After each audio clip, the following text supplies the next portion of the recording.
Welcome to Solutions for Higher Education, a podcast by Scott L. Wyatt, president of Southern Utah University in Cedar City, Utah. To subscribe to this podcast, please visit www.suu.edu/President's Podcast, where you will find both the audio and a written transcript for today's podcast. Hi again, everyone, and welcome to Solutions for Higher Education, a podcast featuring Scott L. Wyatt, the president of Southern Utah University in Cedar City, Utah. I'm your host, Steve Meredith, and I'm joined in studio today on a beautiful early fall morning by President Wyatt. Good morning, Scott. Good morning, Steve. It's great to be here today. It is great to be here. Beautiful day. You were just mentioning that this is 1 year to the day of the longest leg of your epic hike that you made last year. Well, yeah. You want to remind our listeners about this and how glad you are to be back, or do you want to skip over that? Is it too scarring a memory for you? No, it's, right now, in fact, if I'm looking at my clock right, in 7 minutes, Bill Hayborn, Johnny O, and I crossed the finish line after a 53-mile run. Wow. In one day, you had to do it all in a single 24-hour period. You guys went all day and night. Right? It felt nice waking up in a nice, comfortable bed this morning, thinking about all those poor guys out there, because they're out there right now. Anyway. In previous podcasts, we've talked a little bit about return on investment. We've talked about how much more money you make over a lifetime in graduating versus not graduating from a university. We talked about a little bit about job readiness, about how the liberal arts help us develop soft skills, but we're gonna jump into that just a little bit further this morning. There was a recent report from the Chronicle of Higher Education that talks about how universities can help students prepare, because one of the things that we know is that our current crop of students that are coming in as freshmen are more interested than they have ever been at the university helping them prepare to go out and get a job. And so we've invited a special guest here from our staff to talk with us about that. Why don't you give him an introduction? Yeah, we're delighted to have Stephen Lisonbee here with us today. Stephen is the Executive Director of Regional Services at Southern Utah University, a title that undersells what you're doing, Stephen. Welcome. Thank you. It's wonderful to be here. Yeah, well, it's and what an interesting topic. Yeah. You know, we have not yet moved beyond the shock that everybody still feels from the Great Recession. That's right. And there is a continuing interest in challenging universities to better prepare students for the workforce. And that creates some pretty interesting discussions on campus.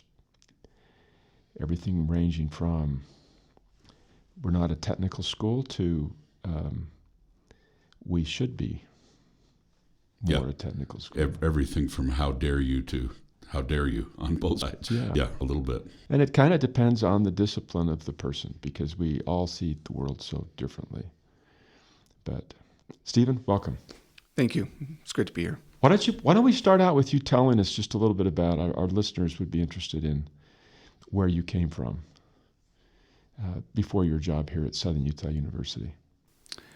Well, it's quite a journey, and it started at Southern Utah University almost 20 years ago. As a student, I completed my master's in business administration here. This is home, and began a career that led to 16 years working on the executive side in the Utah State government, and the last 6 years was the division director for the Workforce Development Division, statewide organization, has oversight of preparing Utah's workforce for all of the growth opportunities Utah has done so well at meeting the demand for. And I had an opportunity to join your team here. Came with a big smile. Southern Utah University is well known for its innovation and ability to connect with industry. And so I'm excited to be on the team. And right now, your assignment is kind of jobs in a way. Kind of jobs, yeah. Jobs, entrepreneurship, rural development, finding places for students to help in the community. It's a pretty broad job, actually. I don't know what your job description actually reads, but yeah, it's whatever's we're exceeding it. Yeah. Whatever President Wyatt would like to see happen. No, there are a few departments that I work with and guide that are community-based partnerships that have a strong connection to academics, that provide students opportunities to prepare for their careers.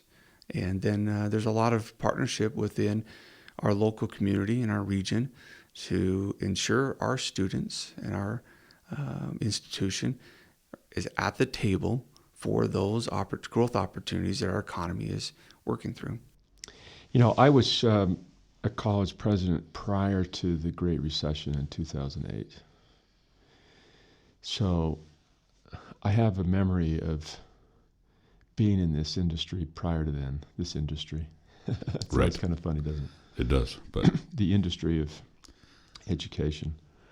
I have a memory of it prior, and then a memory of the shift that occurred after 2008, and it was really dramatic in my mind, at least in terms of what legislators were expecting. And sometimes I was getting off of an airplane the other day, and somebody complained to me about the Utah Legislature, and I says, whoa, you know. We are receiving 50% of our funding from the Utah Legislature. There is no state that I'm aware of that even comes close to that. Most states, the presidents of schools that I'm aware of, the legislature's giving them 15% of their total funding or 20% of their total funding. We're getting about 50%. That is a massive support. And that support comes to us for the real career-focused kinds of the things that we think are career-focused, like engineering and the medical careers and business and education. But it also comes to us for all of the humanities and arts and everything else.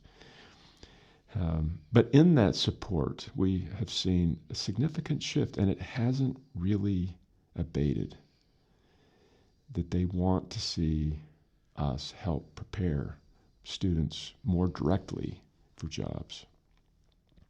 And that's part of what you're helping us with, to understand all of this. Well, it's a winning model.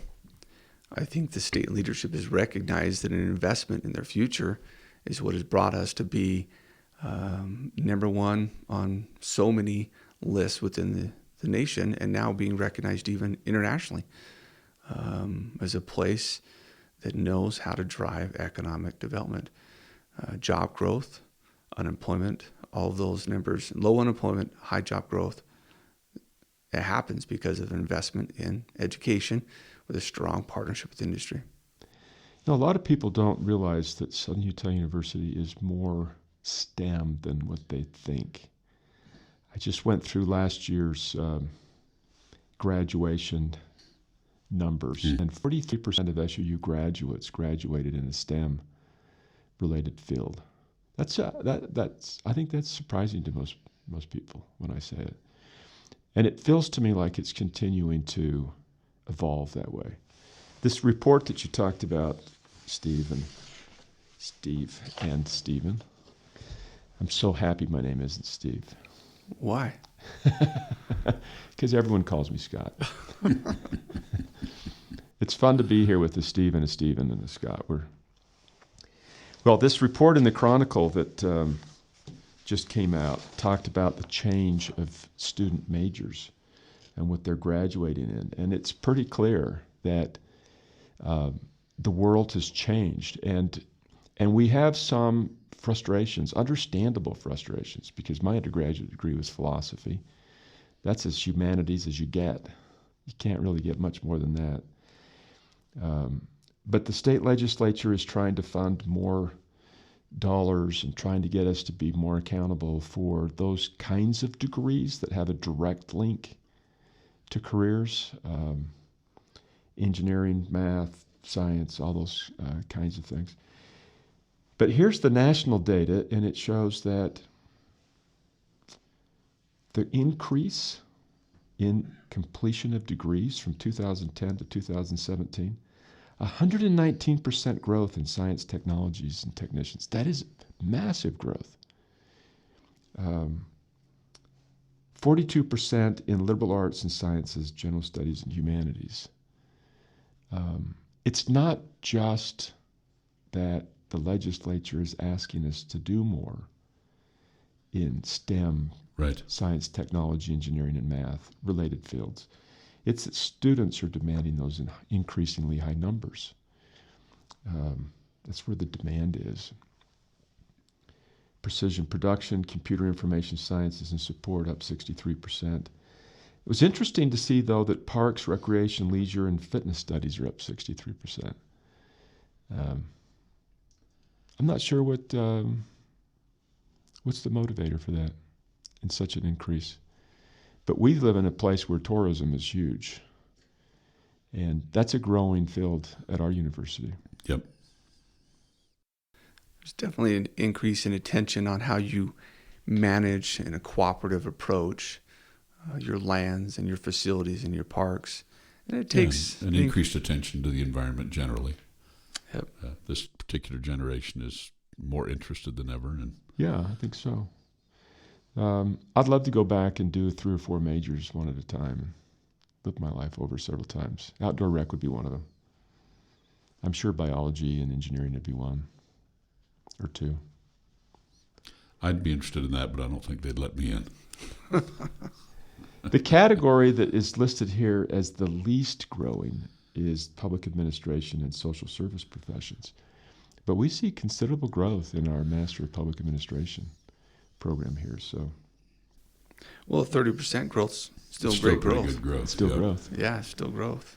But it doesn't compare to 119% for the science, technology, and education. Yeah, that's right. Well, what should we be doing? I think that's one of those. What should we be doing as a university to help in this debate? The industry complains that we're not preparing students well enough.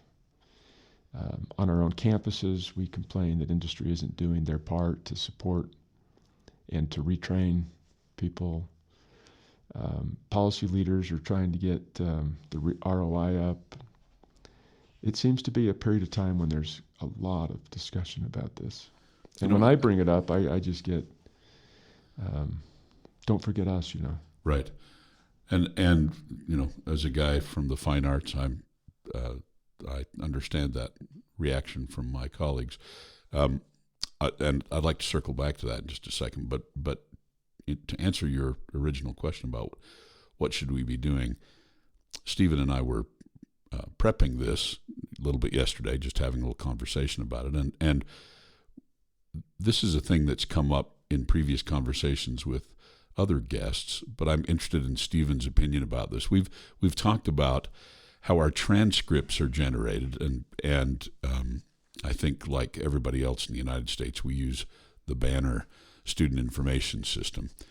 And how would it be if we could somehow do a soft skills transcript for students that showed, maybe even expand it beyond soft skills, looking at a transcript that showed not only the communication, teamwork, problem-solving things that came out of the coursework that the students were involved in, but then, as Stephen suggested yesterday in our conversation, could we also add to that any internships that they've done, so that along with their resume, that we would maybe help them put together as they go out for their first job interviews, that the university was actually doing a better job of reporting the soft skills that students had been engaged with, because we actually don't do a very good job of that. The student transcript is a fairly dry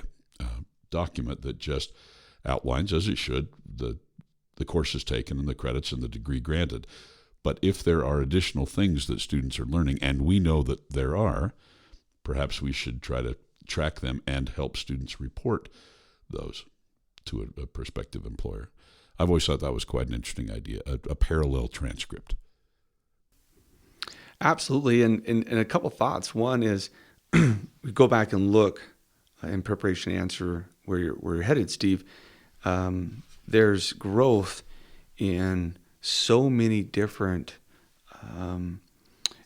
areas of completion, and you wonder why industry is increasing the value of a degree when there is a flooding of market, so to speak, with competitors that can provide technical training for specific occupations. Well, there is great value in a degree, and the degree is a signal to industry and a proxy to so many wonderful things.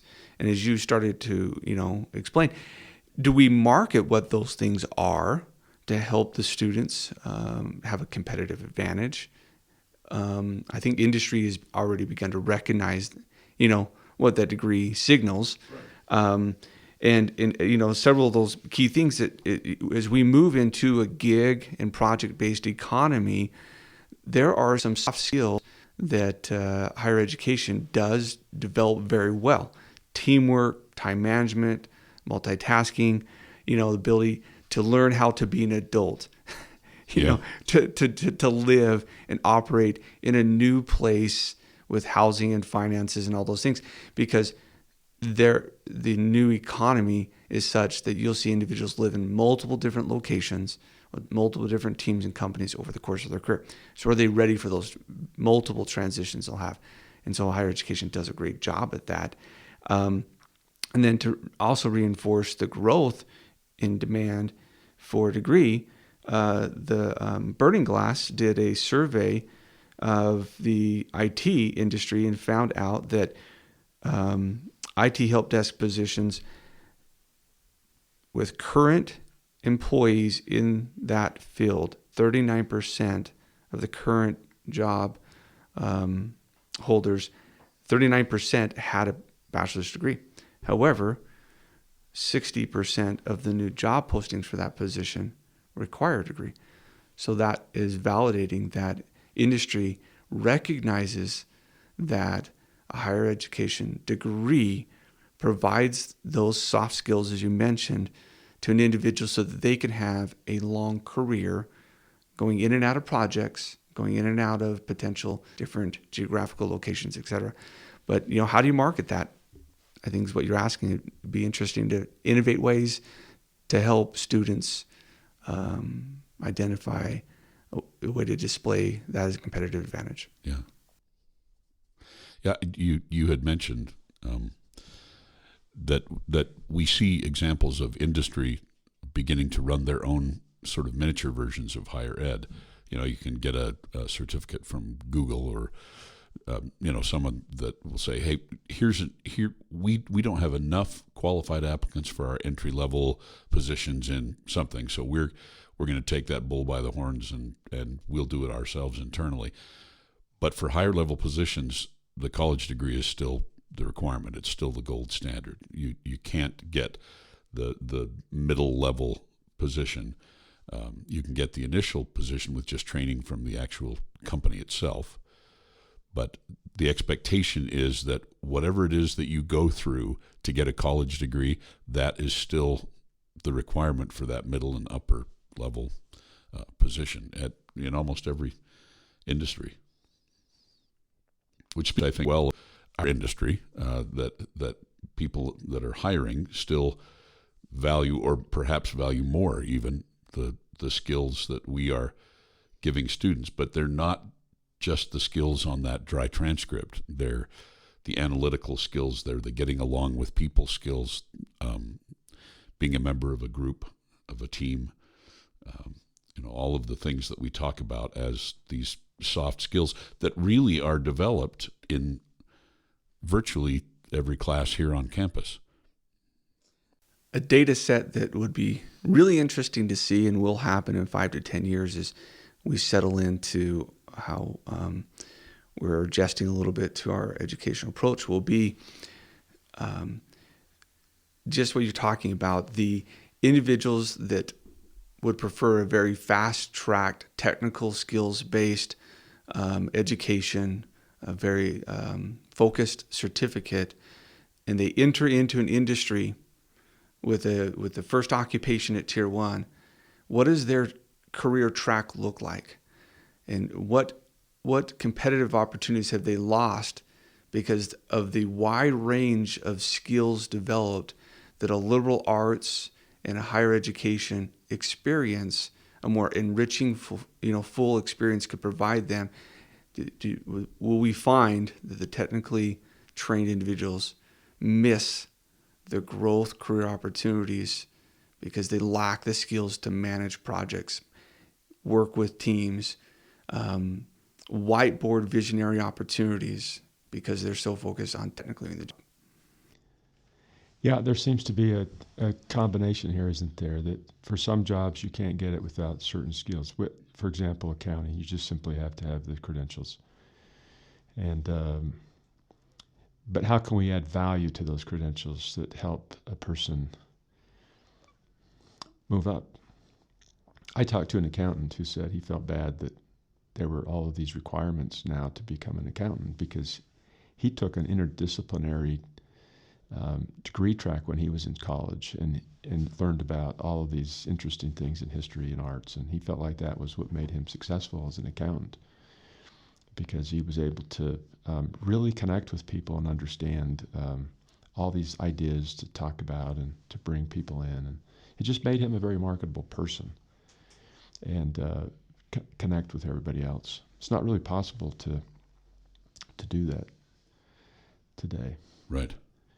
And with the growth of all of the skills that people have to know in so many different disciplines like engineering, it's kind of eating away at the freedom to take the broad general education classes. They're increasingly more difficult. But we've got two issues, and the one is preparing people with the specific skills they need to be successful in the job. And that's an area where we sometimes get some criticism because they're not really prepared with all of the skills sometimes. And then the other part of it is but give us all of the soft skills that are not optional anymore. It's quite a challenge. It is. There are a number of ways that people describe that second idea.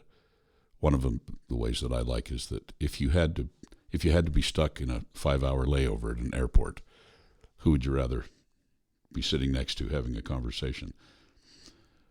Is it the person with the extreme depth of one particular technical area, or is it the person that has several areas of interest and a wide range of, is well-read and interesting to talk to? And some of that is what we're talking about here. We're talking about having a fairly narrow job-related set of skills versus being an interesting dinner companion, sort of. And I think both, that's a little bit the rock and hard place that we're stuck between, because employers expect us to do both things in many ways. And it's hard in 4 years to get out of that stuff. Some of it harkens back to the importance of general education, which is where we hopefully learn things outside of our particular sphere of interest. But I think this might be the great challenge, or certainly it's one of the great challenges, along with affordability and accessibility that we face in higher education. Well, there are several examples, even right here at Southern Utah University, that have identified a path that takes them from general education through completion of a major, begins early in maybe the 2000 level coursework to engage them in activities that build their companion resume to their academic transcript and begin to expose them to industry in ways that they get to test whether that path is a good fit for them, and begin to help them open up new networks so that as they progress into the 3,000 level, now 4,000 level, they have more opportunities to expand their interaction with industry. And I think one example that we spent quite a bit of time just the other day working with is our intergovernment internship cooperative, our IAC program, that works hand in hand with an academic track and provides an internship opportunity for students that want to work in the outdoor rec and parks occupation. And they begin to then work during the summer, like a lot of students might choose to do, but it's working in an area that's gaining them exposure to what they're learning in the class. And a lot of those internships will span into the fall when they return and they're in school and they're still working, as well as parks stay open through the seasons. But what it does is it introduces them to 2 or 3 different summer internships. So by the time they graduate, they've got multiple professional networks with a very correlative, hands-on experience with what they're learning in the classroom. And then their placement, it's not a whether or not they're placed, it's where, right? And they have enough exposure to different partners that they can understand the difference about where they then want to enter into their next step. And just one other quick thought is there, when I was raised in Delta, Utah, I began working at a young age, and by the time I graduated high school, had 4 or 5, jobs. And those jobs taught me several skills that put me in a position where I understood how to work in the workforce.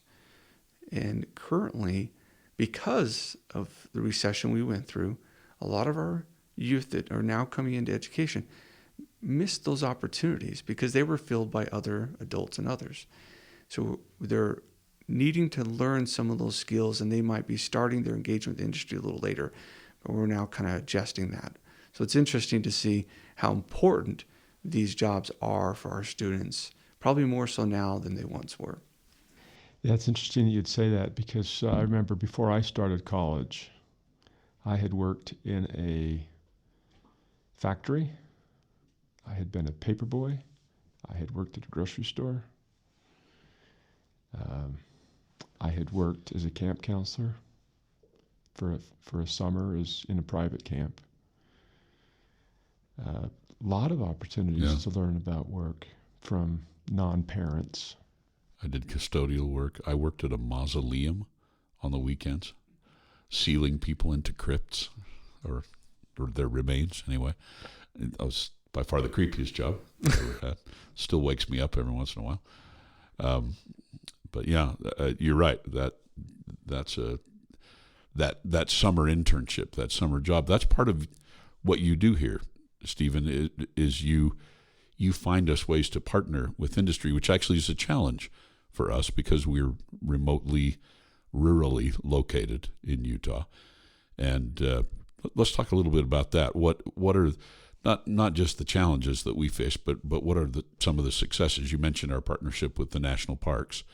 What are some of our other? Obviously, we prepare students in education because we send them out for student teacher their semester where they are out with a master teacher working in the classroom. What are some of the other things that we do? Some of the other ways we partner with industry? Yeah, and I think you bring up very key points.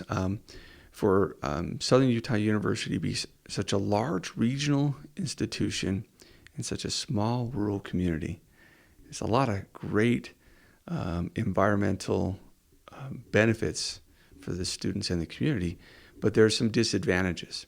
You don't have a large economy to pull from, where you can go to an industry association and say, you represent 800 employers in this specific industry. We're a mile away from your headquarters. Let's broker relationships. We have to be a little more innovative in how we create those opportunities. And Southern Utah University does a great job with that. You think about the accounting program as mentioned earlier. The top, 4 or 5 firms with accounting all have a very strong relationship with the university, so that students complete their degree here. It's just a matter of which one and where you're going to work. And so there's examples like that. And there's a new one that's being built out right now in partnership with Utah's Talent Ready Utah office. Our aviation program is building out pathways to be able to then ensure that those students in our aviation program that's growing, bursting at the seams, have an opportunity to be able to experience and put their talent to work at an earlier stage. And so there's several of those. And there's some that provide a more intense 3 to 4 month experience. And then there's some pathways that we're working on that are just more of a equal partner along the entire way. So I think of the Rural Health Scholars. The Rural Health Scholars program, in partnership with our health programs, helps a student, even as a freshman, begin to have some exposure and experience through value-added coursework, community exposure, to begin to prepare to compete for medical school. And our medical school acceptance rate is phenomenal. And no other institution of higher education in Utah can compete. And probably no other school in the United States. Correct. Because it's the admission rate is higher than 95% every year. And it happens because of an engagement with the students as freshmen. So there's different models based on the exit strategy after graduation, and they look like one other area that we're beginning to look at is how do you partner with new employers that want to come to the community, and how would an institution of higher learning begin to be at the table with a company that's looking at coming here to talk about students and student employment being part of that brokered negotiation. So they clearly know coming in that you've got this large workforce with slight adjustments and cooperative could be a very powerful, sustainable model for a company that wants to relocate. And that's not something that's been done in communities, and we're starting to look at here. We've talked about several things, and one of them is what is our responsibility at the university to prepare students, both in the soft skills and the technical skills. And we've talked about how we're partnering with industry to help make sure that the connections for the students are there when they graduate to get a job, and that we're doing the right kind of training to prepare them for those jobs. There are other kinds of things too, and one of them is what we commonly refer to as the skills gap, that the number of students that graduate in all the different fields. In some, there's an oversupply of workers, and in some, there's an undersupply. Despite the fact that, as we mentioned earlier, that we graduate students, or that students across the country are graduating increasingly more in some of these career-based fields, there's still an interesting gap. And Stephen, I'd be curious to know what your sense of this is. For example, this is from Burning Glass Technologies, a report that was covered in this Chronicle article, that in the country we have a 44% gap in the healthcare practices. 44%. The demand for workers exceeds supply by 44%. In business and finance, it exceeds it by 21%. And in such areas as arts, entertainment, sports, and media, the supply exceeds by 17%. So we've got too many people graduating in some areas and not enough in other areas. Is this a problem? You've spent years and years and years for the state in workforce services trying to match all these things up. And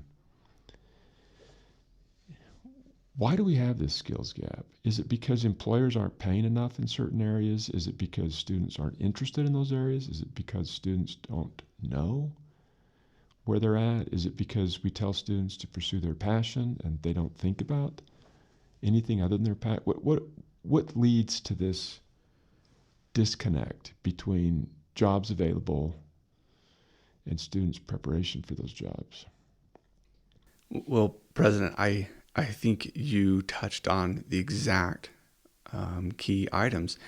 If we were to walk into a class here, a general education class, and said, hey, 42% of you need to come with us. We're going to go over to the local hospital and you're going to start working with them. There won't be 42% of the class that wants to do that. It's just, most likely not what they all want to do. And some of them haven't yet determined whether or not they're interested in that. So there's a level of exposure to these opportunities that we could increase with marketing. And so as I think about some of my experience, as you mentioned, previous years, we know where the industry demand is. And we know the high wage, high demand occupations that if Utah invests in, we will have a more stable economy. And so we know those, and there's been great effort to invest into those. That being said, what makes the United States of America so brilliant and powerful to live in is choice and an ability to allow somebody to have passion into what they move into. Sometimes they just realize that, 4 years into that passion career, they can't pay the bills, and then they'll come back and there's an adjustment. But the other part you mentioned is wages. We have not seen an adjustment in wages that maybe some thought we could see. And there are experiences, and Utah has experienced them in the not too far past, where there's been a lot of effort put into building up a specific occupation. Well, unfortunately, when a government organization manages the market demand, you penalize the enters into that market because you're keeping the wages down, because you've flooded the market with the talent. So there's a balance to play through it. But yeah, we are entering into a time when healthcare is of greater need. It's of greater interest to us as citizens. We also have a change in the demographics and the age of our residents. And then technology is now found in every industry and every occupation. And so those will be growing for the foreseeable future. And so our alignment to support them is a wise idea, which we've been doing. And Southern Utah University has done a great job and now competing and growing some targeted technology fields and targeted health fields. One of the challenges in getting this skills gap fixed, it seems to me, is that some of these areas that are high demand, agriculture or architecture and engineering, computer and mathematics, business and finance, healthcare, some of those areas have such a directed study schedule. This isn't the best example, but I think it illustrates it. One of my daughters was majoring in Spanish and communications. And after a year or two, took a class in science, and it just lit her right up. And she wanted to change her major to that, but she realized that she could graduate in her first chosen area in another year and a half. But if she changed to the science, she'd have to start over, and it'd be 4 full years. And she just wasn't willing to give up 4 more years. And we have such a large percentage of our students that come to college exploring what it is they want to do rather than already have their mind made up. And it's always seemed to me that that's one of the problems, in addition to the ones that we've kind of listed, that you have to know that you want to be an engineer when you're a freshman, or at least Yeah. the start of your sophomore year. And if you haven't decided by then you're going to be too discouraged to go Yeah. for it. Being a music major is very much that same way. You Yep, you need to do it. start when you're a freshman. But you can change your major when you're a junior to a lot of the areas in the humanities because they're less prescriptive and they have less classes that come in a series. Right. You got to take this one, then this one, then this one, and that just sends you out for so much time. Well, I experienced a change between my sophomore and junior year here at Southern Utah University. I was headed towards medical school, and it took a very wise and keen counselor, advisor, who knew me through student activities, pulled me aside and said, "Are you sure about this?" And there was a new master's of business administration about to come online, and she just redirected me, and I'll be forever grateful for that because I think that it was a wiser choice for me. And so good advisors, and I think one of the things that I really think is great for Southern Utah University is the what the student services is doing with their advisors. They're getting to know the students in a way that they can provide that meaningful feedback and adjustments to not just planning their next semester's coursework, but helping them map out where they're really going. So I think that is a great piece that's happening here and can continue to help reduce the amount of changes we see as a junior. Well, and as our software that students use to track their progress towards completions has a lot of data in it that talks to them about job openings and salaries and those kinds of things. Yeah, there's actually, we call it big data. There's actually quite a lot of predictive analytics that we could use to help students and say, we know that your passion is here, but it's more likely that you're going to be successful here, because often that doesn't line up, and it takes a student, as you suggest, a couple of years or maybe an entire degree before they say, you know what, I actually probably should have studied this instead, like the experience that your daughter had. And that's probably another podcast to discuss how we can help students make that decision earlier and make a more informed decision. Yeah, it would be. And another one which isn't probably worthy of a whole podcast, but it's the conversation about passion. Right. Because I see so many students that are trying to figure out what their passion is. And it takes them too long to figure that out. Or they feel like they need to love what they're doing. When so many people learn to love things and find what you do well and become passionate about it. Anyway, that would be another fun topic, actually, because I've never met a person that's passionate about cleaning windows, but there's a lot of demand for window cleaners. Right. And when they find out that they can make, $75 an hour, boy, that can change your passion real quick because you work, 4 hours in the morning and you've got the afternoon to go hike. So I mean, passion can be created with the right environment. One of the things that to add to this discussion point is stackable credentials, right? And stacking in a way that, when you do this base, piece, you still have 4 options to go from. You go up, so you can stack credentials in a way the students can see, okay, I've got 4 paths that lead off of this. So talk more about that. Help our listeners understand what a stackable credential is. Oh, absolutely. So a stackable credential at the basic, example is associates, bachelor's, master's, right? They build off each other. But you can take it down even to a lower level within a college and say, okay, within business, I'm going to learn the fundamental pieces of business and get certificate or some type of credential, maybe not even associates, but just a lower level that says like a badge. Like a badge. We have badges. Or a certificate. A certificate, Right, or a certificate. that you understand the basic model of business functionality. And from that point now, do you want to then talk about human resources, or do you want to talk about project management?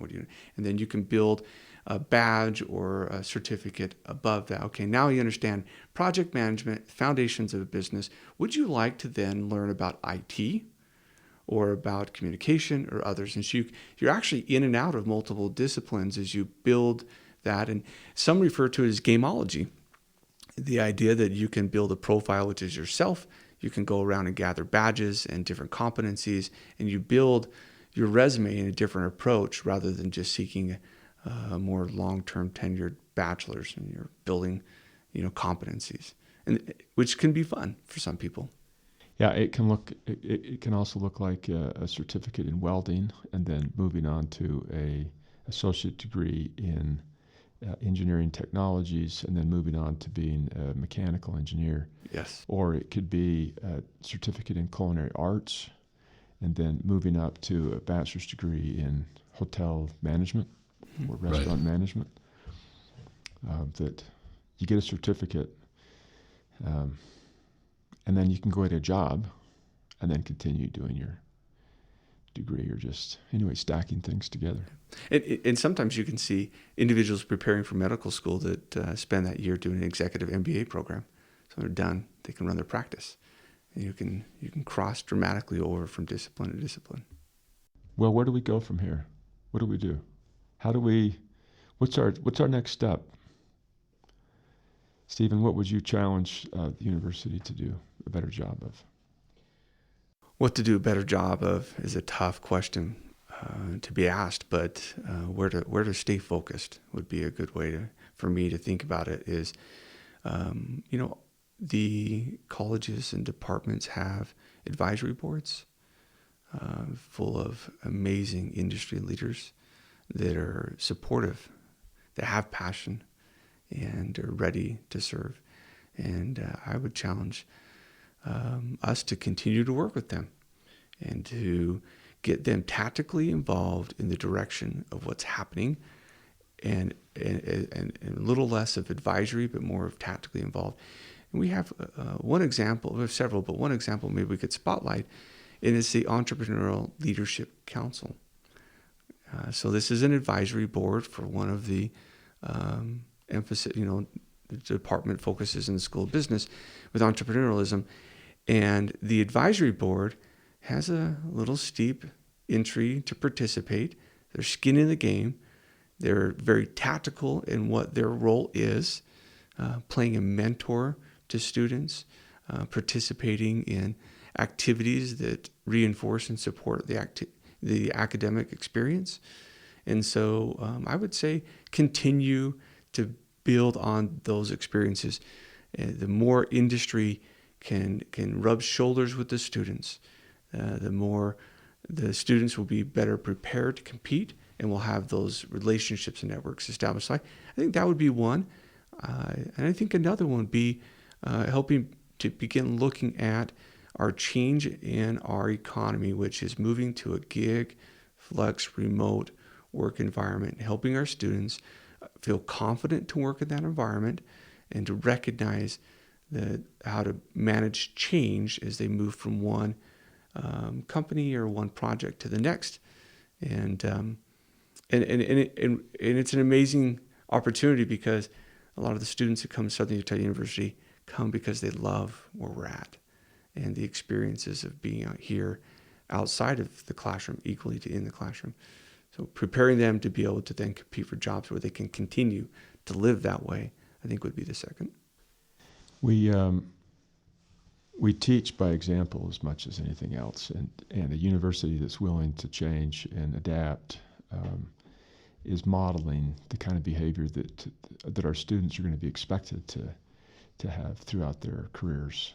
It's interesting how many job changes people have over their life, and some of these, preparing for that.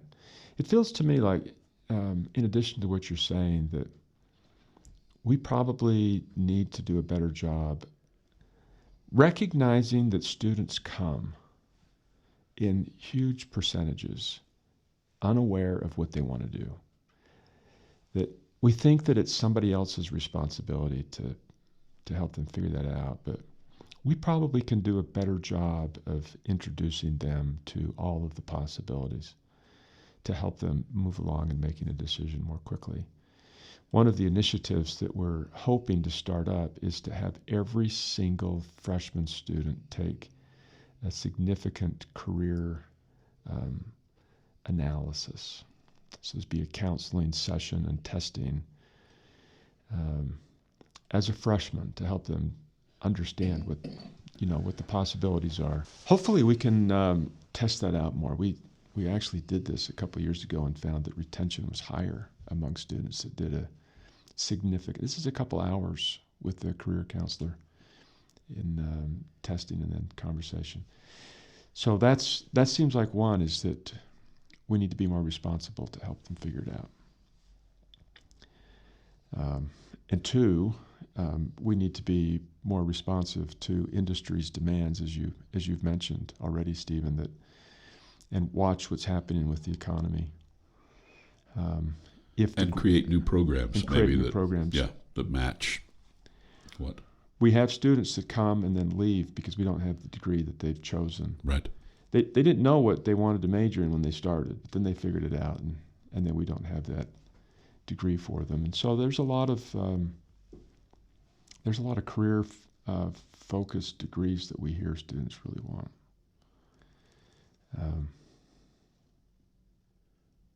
Looking at the national data, we know where students are headed.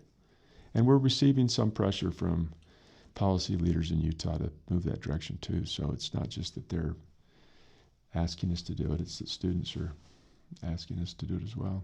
That's right. Being more responsive, being more helpful to them, building more relationships and connections. And sometimes these are just so hard. I became a lawyer. Every internship I had almost persuaded me against it. Because being the grunt in the office didn't motivate me to do it. But my first professional job I loved. I think that it is a lot harder for many people than we think to make that decision as to what path to go down. Well, the ideas you mentioned are wonderful investments to the student and those who are supporting them. And this would be, if executed well, an amazing recruitment and placement tool that would be a way to help the student be efficient with their time. And Southern Utah University's aligned the opportunity for a 3-year degree. And so if you provide a more focused, faster experience, it means you've got to front load that with more purposeful intent so that track becomes meaningful. And the 3-year degree requires the same amount of time and effort. It's just that they use summers. They compress it. That's right. They just come in summers. It's 8 semesters, including 2 summers. You finish a year quicker. That's right. Well, this is going to be a continuing discussion as we try to figure out where the economy's going and what our students want and what we want. Yeah, and really remaking ourselves just a little bit at the university, a different focus maybe than past iterations. And I was talking with one of our super delightful faculty members a while ago who said, I don't want to work at a technical school. That's why I'm at this university. And I teach poetry, and I want students to learn to love poetry for the sake of poetry, not because reading and understanding poetry will help them be better in their job. I just want them to love poetry. And I think that the response is they're coming to get a job. You turn them on to poetry while they're here. And by the way, reading and understanding poetry in itself as an end is a great is a great end of itself. But it also does, in fact, help expand your ability and your vocabulary and your ability to understand written and spoken communication, which is, might accidentally be, but nevertheless is one of those things that employers are looking for. Yeah, and the arts help us appreciate others. I remember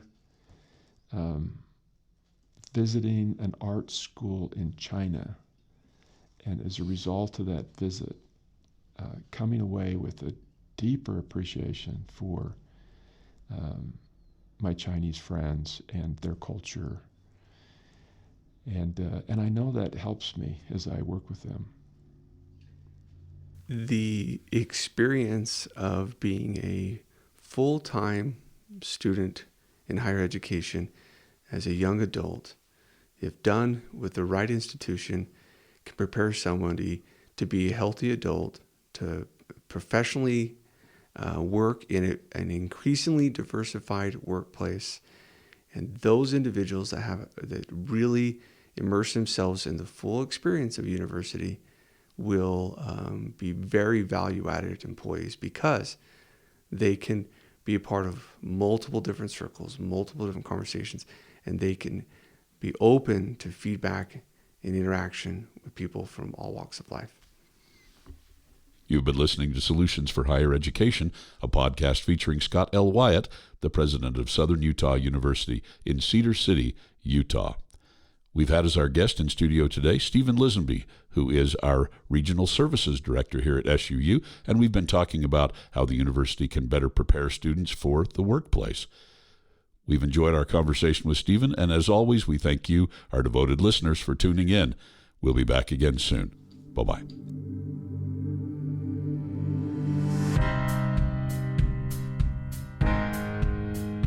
Thanks for listening to Solutions for Higher Education. To subscribe to this podcast, please visit www.suu.edu/President's Podcast, where you will find both the audio and a written transcript of today's podcast. The original music for this podcast was composed by Jack Barton, a master's degree student in music technology at SUU. For more information about Southern Utah University, please visit www.suu.edu.